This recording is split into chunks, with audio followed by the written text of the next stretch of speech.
Last week I was in Sweden, and it was almost a last-minute kind of deal.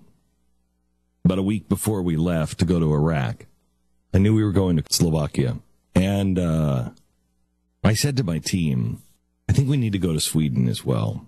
And they said, why? And I said, because I think Sweden is about to fall apart. I'd read one article on Sweden. So we get to Slovakia, and the team breaks up.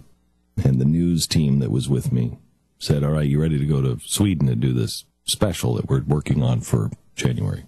And I almost felt guilty because it was the night before, and they said, so just want to make sure, we understand what's in your head, why we're going to Sweden. And I kind of felt guilty because it was one of those things where I just felt like we should go to Sweden. And I said, well, you guys have been doing the research on it. They said, oh, yeah, no, it's in trouble. I just wanted to make sure we were on the same page. And I'm like, yeah.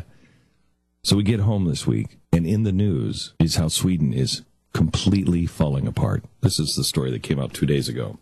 When a government puts immigrants before Swedish citizens have no place to live, no jobs, and they need to carry guns everywhere they go. The Swedes see the welfare system failing them. They have to get used to the fact that the government has prioritized refugees and migrants above native Swedes. These are letters to the Prime Minister. There are no apartments, no jobs. We don't dare go shopping anymore without a gun. But we're supposed to think everything is great. Women and girls are raped by these non-European men who come here claiming they are unaccompanied children, even though we all know they're grown men. Sweden is now the rape capital of the world. I should say, there's one other country, someplace in Africa, that actually has a higher rape rate, but it's a country in the middle of Africa. This is Sweden. Girls now have a 1 in 4 chance of being raped in Sweden. It has skyrocketed just in the last couple of years. Another letter. Instead of torchlight processions against racism, we need a prime minister who speaks out against the violence. Don't make this about racism. Another one. In all honesty, I don't even feel the government ministers see the problems. There's no one in meetings who can tell them what real life actually looks like. Does any of these feelings sound familiar to you?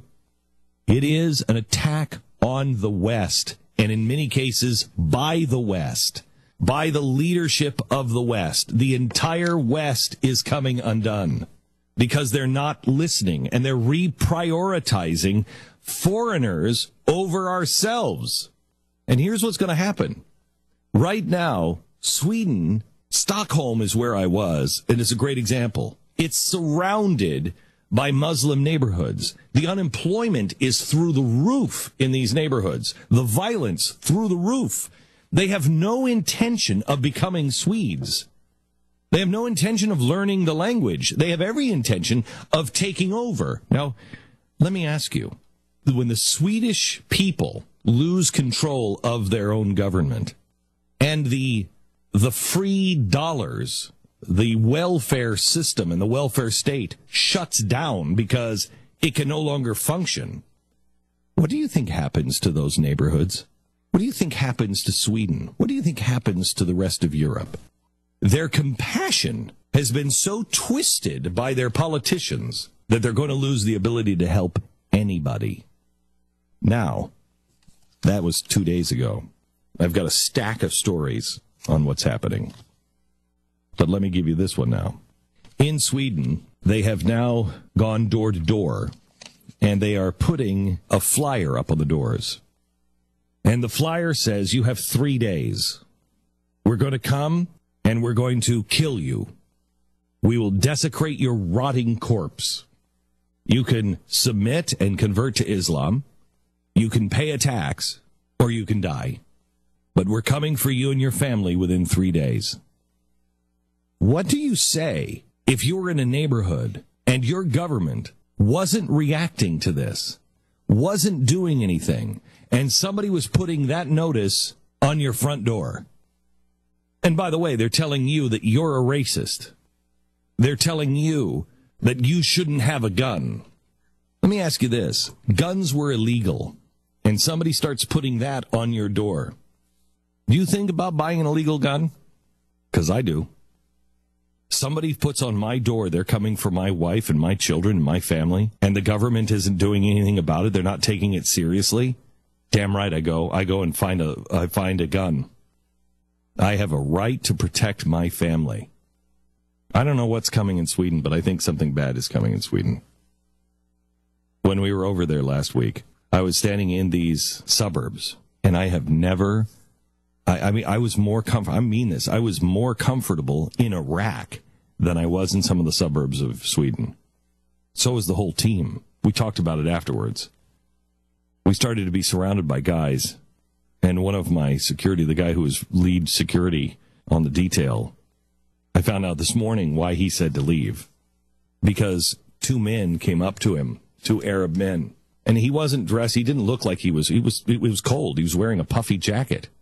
Two men came up to him and said, "Why are you wearing a bulletproof vest?" He's wearing a jacket over his shirt? Mm-hmm. And somehow they knew. Somehow they knew. Wow. And that's when he turned and walked over and said, "We're leaving right now."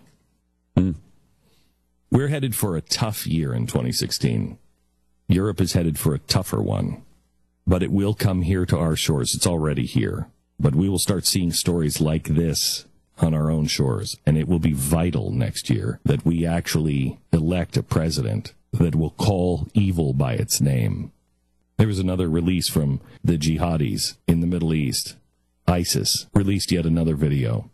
This one talking all about Armageddon and the army of Armageddon. I had James Woolsey on last night on TV, the former CIA, director of the CIA. I asked him, "James, do I have this right? Is there any way to understand ISIS without understanding their end times philosophy?" And he said, "Glenn, we used to have a mutually assured destruction. That's what kept the world at bay. They had nukes, we had nukes. But we all knew they didn't want to kill themselves. They knew if we had mutually assured destruction, if they push the button, we push the button, and we both die.